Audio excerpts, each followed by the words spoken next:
Hi everybody, James Blacklaw's JB Commercial Finance here. It's the 2nd of February, amazing isn't it, as time goes on.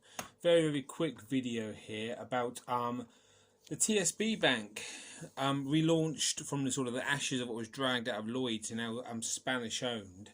I've slumped, that's the word used here, and Sky to a £205 million loss for 2020. A majority of that has come from mortgage repayment holidays that have been taken out because people can't pay their mortgages due to COVID, and also on bad debts on personal loans, and I assume there's some business loans in there as well. I've not dissected the information and frankly probably won't. That's in contrast to what was seen to be a very profitable business going forward. They had a bad year a couple of years ago with a massive IT glitch, if you may remember. But it was really an upward trend as far as being a bank's concerned, and certainly from my point of view, they've just moved back into the business banking marketplace.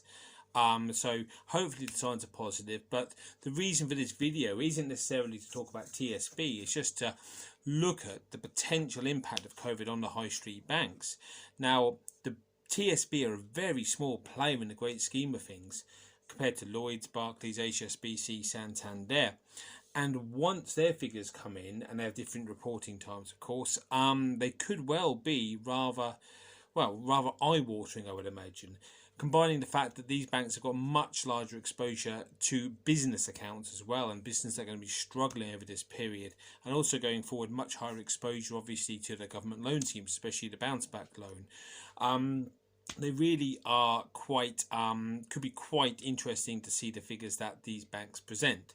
So this is just a video basically just to see what the potential impact of these banks reporting such big losses could be. First of all, for all of us who are impacted, who have got any kind of investments in the share market, any pensions, the impact it's going to have on the share price of these businesses are all sunk during COVID anyway. It will take a slower recovery if bad figures are reported, which will impact on us all.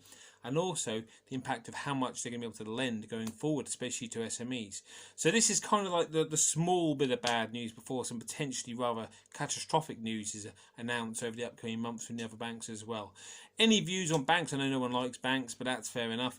Any views on this, please put them in the comments below, and I'll see you all soon. Take care.